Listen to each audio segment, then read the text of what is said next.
The dimly lit room aboard the interstellar observation vessel Eclipse hummed with the soft vibrations of alien technology. The walls, made of a shimmering translucent material, reflected the faint glow of holographic displays. In the center of the room, a large oval table floated, surrounded by chairs that seemed to mold themselves to the occupants as they sat. Zorath, a high-ranking analyst from the Galactic Federation's Department of Planetary Observation, stood at the head of the table. His elongated, silver-skinned fingers tapped lightly on the surface of the table, causing ripples of light to spread across the surface. His large, almond-shaped eyes, which glowed faintly in the dim light, scanned the room as his colleagues took their seats. "Thank you all for coming," Zorath began, his voice a deep, resonant hum that seemed to vibrate throughout the room. "I have just received a report from the Stockholm International Peace Research Institute, or Sipri, as the humans call it. It is concerning, to say the least." He waved his hands, and a holographic projection of the report appeared above the table. The text, written in the human language of English, scrolled slowly, allowing the assembled aliens to read it. Zorath's second-in-command, a being named Zalara, leaned forward, her iridescent scales shimmering as she moved. "What does it say, Zorath?"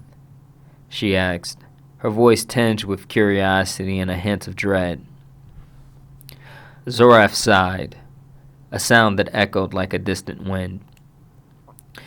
"It details the current state of the humans' nuclear arsenals. As of the start of 2024, they possessed over 12,000 nuclear weapons. Of these, a little under 9,600 are considered operationally available, and just under 4,000 are deployed with their military forces. The two most powerful nations, the United States and Russia, together hold almost 90% of these weapons." Zalara's eyes widened. 12,000 nuclear weapons. Are they still building more? "Yes," Zorath replied, his tone grave. "Despite the fact that they have the capability to destroy their entire planet several times over, they continue to modernize and expand their arsenals. The United States and Russia are both engaged in extensive programs to replace and upgrade their nuclear warheads, delivery systems, and production facilities. And they are not alone. China, India, Pakistan, and even smaller nations like North Korea and Israel are either developing new weapons or increasing the size of their existing stockpiles." A murmur of disbelief spread through the room. One of the younger analysts, being named Krill, spoke up. "But why? Surely they must understand the dangers they pose to themselves by now. Why would they continue to build weapons that could lead to their own extinction?" Zorath's expression darkened. "That continues to be the most perplexing part. The humans are fully aware of the destructive power of these weapons. They don't understand the galactic implications that brought us to their planet, but they have seen devastation caused by just 2 nuclear bombs in their history, Hiroshima and Nagasaki. And yet they continue to invest vast resources into maintaining and expanding their arsenals. It is as if they are trapped in a cycle of fear and mistrust, unable to break free." Zalara leaned back in her chair, her scales flickering with a mix of frustration and sadness. "They remain complicit in their own potential destruction. They have the knowledge and the means to dismantle the weapons and to work towards peace, and they choose not to. It is tragic." Zorath nodded, Indeed, and it is not just the leaders of these nations who are to blame.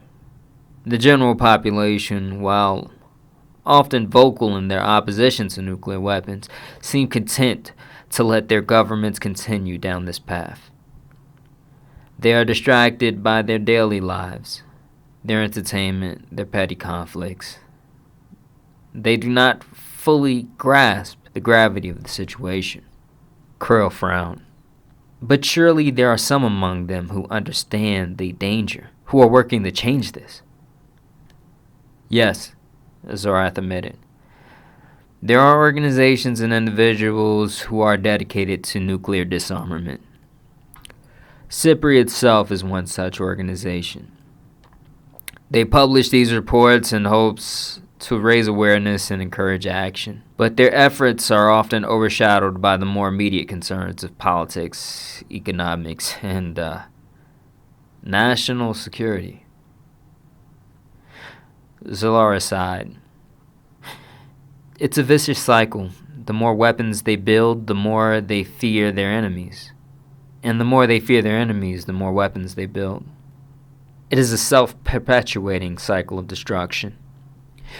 Zora's gaze shifted to the holographic report, which now displayed a map of the world with the locations of nuclear arsenals highlighted.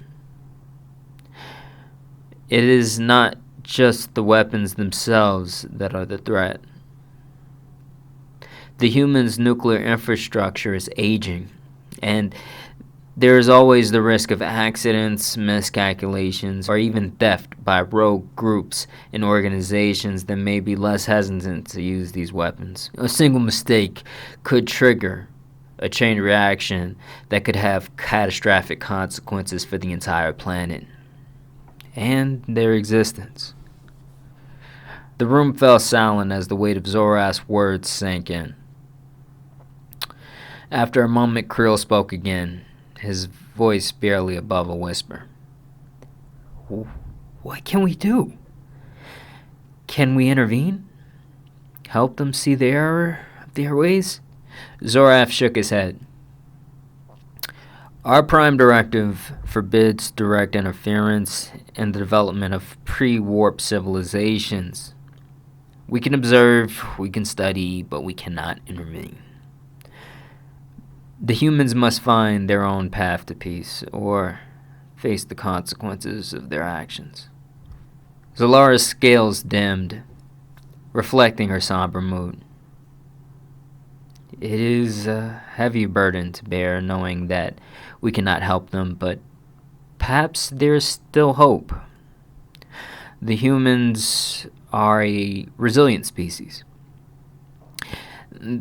They have faced many challenges in their history and have found ways to overcome them. Perhaps they will find a way to overcome this one as well. Zorath nodded, though his expression remained grim. Perhaps, but time is running out. The longer they delay, the greater the risk becomes. We can only hope that they will come to their senses before it's too late. The meeting concluded with a sense of unease. As the aliens dispersed, Zorath remained in the room staring at the holographic report. He couldn't shake the feeling that he was witnessing the slow unraveling of a civilization. One that had the potential for greatness, but was on the brink of self-destruction. As the hologram faded, Zorath whispered a silent prayer to the stars, hoping that the humans would find the wisdom to change their course before it was too late. But deep down, he feared that they would not. And so, the aliens continued to watch, their hearts heavy with the knowledge that they could do nothing to prevent the impending disaster. The humans, in their ignorance and fear, were complicit in their own potential destruction, and the galaxy could only watch and wait, and hope.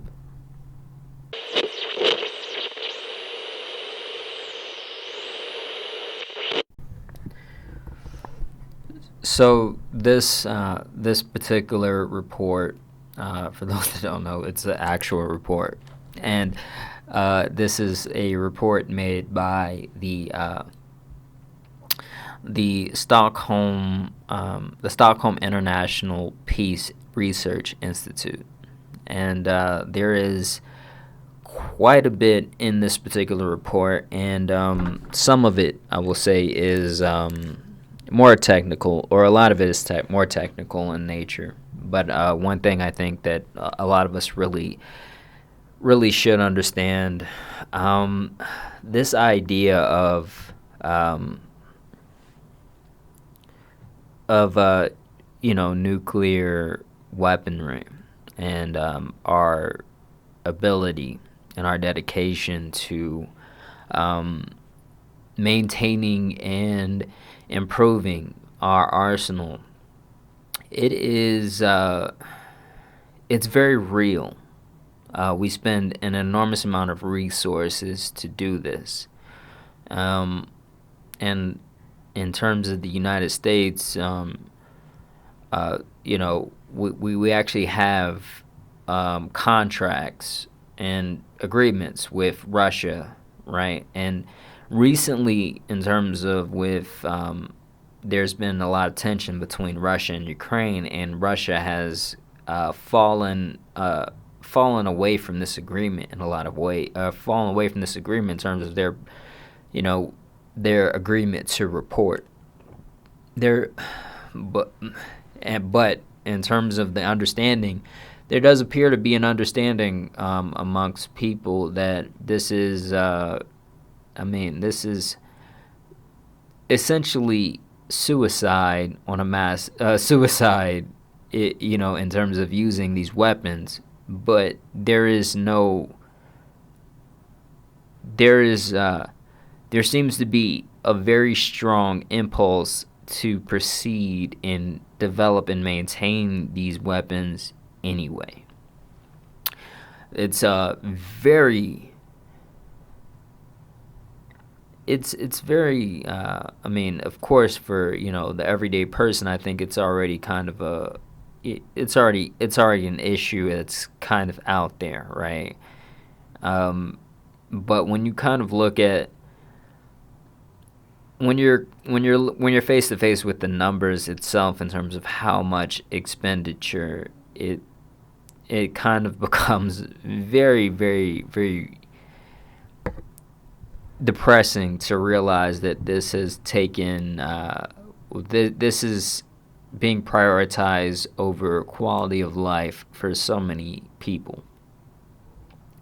And this is, we need to, in terms of this report itself, it goes over the actual the crafts that that are land based and sea based, in terms of the upgrades and the new crafts that are available, and or that are going to be available soon due to this expenditure. But it another thing is that the idea of deassembling these nuclear weapons that are quote unquote expired, that kind of building up, right? Let's say, so there doesn't appear to be as much priority in terms of the disassembling and the safe disassembly of these products, in terms of these nuclear weapons. But they are there, and many of them are expired. Actually, a report with the part of the report that was dedicated to the United States was really something, because it appeared that there was less nuclear weapons being made available than the year before, and that was only because there was so much stockpile that was expired. And this is very much a problem. It's already kind of an issue that we think that this is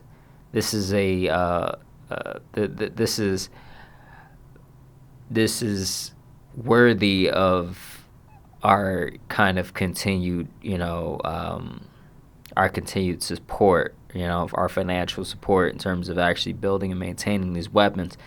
But it's even more worrying that these things can stockpile to such a degree, in terms of being able to exist in expired states is it's definitely something. I think the another one thing that struck me was also the idea of like the agreements themselves amongst countries in terms of that shared understanding that this is like using nuclear weapons in a nuclear war would essentially be suicide. I think is kind of a that was one thing that struck me, but another was so, like there seems to be an understanding, people that amongst countries that have nuclear arsenals, um, there seems to kind of be a shared agreement like, hey, look, we won't use these nuclear arsenals against people who don't have them. And that kind of that self-policing, I think, is it's really, it's really something. I think it does give me a bit of hope for a lot of these particular places, particularly China, also North Korea as well. And this idea of, kind of us looking at Russia and, United States, which a lot of us would include China in that mess, but apparently they're not as like Russia and the U.S. are kind of the ones really charging forward in this race to essentially commit mass suicide. But I think but it does appear that, everybody's kind of getting their stockpile, and it's important that we really understand that a lot of this is really just to make sure that people are, to deter other countries from invading in a lot of different ways. So they do this kind of as a defensive measure in a lot of cases. And there's also there's a policy that a lot of these countries are kind of buying into, and the idea is, hey, we won't use these nuclear weapons first. And some countries, particularly like North Korea, does not like they have a policy. It's like, hey, you tread on us, we reserve all rights to use nuclear weapons. And that is, they are kind of the most, when you think about the area of North Korea, it's not a large country, but they make very, very much clear, like, we will use nuclear weapons, and there does appear to be proof that they have nuclear weapons to use. Like, it's not like they're not bluffing in terms of having the nuclear weapons. And they don't. They said they have an understand, or they kind of put it out there like, hey, look, we're not going to use nuclear weapons, as long as you guys don't, use nuclear weapons, and you guys don't attack us, and we don't see like some kind of strategic. Basically, they said, hey, look, if things start to pop, like if the world starts to kind of act, in some very shady ways, and we see a way to benefit from using these nuclear weapons, we'll use them. It's like a blanket statement. It is like a blanket statement with like, hey, man, we got them. We'll use them we'll use them if we see fit, And that's. It's crazy, but it's kind of, I think, one thing I've been learning outside of this report itself is just how bullish we've been in terms of with the West, and the United States in general now, and it kind of like that idea of what North Korea is doing really being a response to how we act abroad, right? So despite this mask of civility that we put on and that we wear, in front of our populace, in front of our civilians, across the world, they see a completely different story, and that's very important because a lot, like when you hear like North Korea's, like they sound unhinged, but in terms of the actual what's going on, in terms of what they're seeing, they don't see, they are not getting the mask that we get. And I think it's very important that we understand that. And in terms of this idea of this report, it gives you kind of an understanding of, the agreements and what's happening in terms of the idea of how it can put you under an illusion of how civil we are, because we have these agreements with people, and there is a degree of civility that has to go into these agreements, but under that layer of nuclear weapon use, I think people around the world are worried and they're worried for a very real reason. A lot of in terms of the way we act abroad, it is. I mean, we have there are situations where we will completely where we will completely walk away from the idea of being held to international standards or an international court in a lot of different ways, and that we do that on world stage, and we kind of don't get that here in terms of that idea, that coverage to really have people come to an understanding of who we are abroad. But the world sees us. They see us and they experience us in a completely different light, and we have to rein that in. And there's this idea of, also one thing was North Korea stood out as somebody who was just like, hey, we'll use these things as we see fit, but also the idea of Israel having nuclear weapons, it looks like they do have them, and they are kind of putting on this what I would interpret as the mask of civility, in terms of, hey, we won't use nuclear weapons in the Middle East. We won't use them first, and I'll be honest, I am very worried about Israel in terms of what they're willing to do in the Middle East. I think it's very, in terms of seeing them kind of able to kind of put on this front. They're not even, they are not held to a standard that really reflects their particular development in nuclear weapons, and they're able to simply lie and about a lot of things, and blatantly so. Not even it doesn't even, like, on an international stage, I don't even think people view them as trying to make trying in terms of their lies to make them more believable. I think it's very much worrisome in terms of how they view themselves, and what they're able to do, and the lack of standard that they're held to by the rest of the world.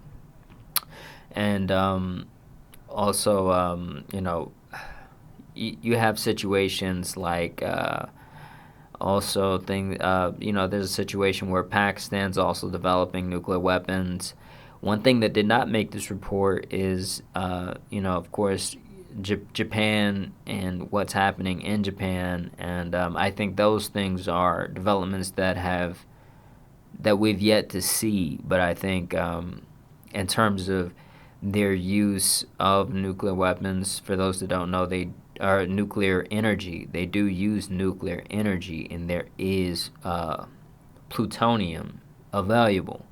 And this plutonium is available really as a byproduct right now in terms of how they use nuclear energy.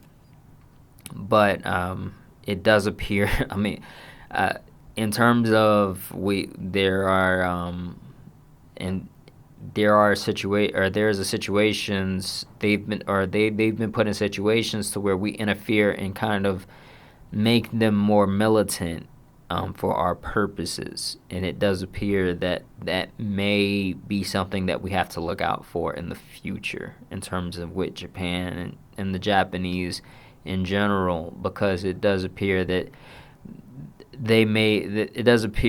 I've seen a documentary recently to say that they are looking at the situation abroad, right? So, and they are preparing to respond and develop themselves militarily to that, and I think that's going to be something also that we worry about, and being not when it being that we have Hiroshima and Nagasaki. I think that could lead to an understanding of that could lead to an understanding to where they may be less hesitant to use nuclear weapons when they see fit. And we have to be careful. We have to be careful and have to tread lightly. And I really, really appreciate the Stockholm International Peace Research Institute, and I am going to link this particular report for everyone to more so look at it, check it out, and appreciate the work that they do outside of this report as well. They're also looking into just military developments in general. And with that being said, just thank you, and I hope to see you soon. Thank you.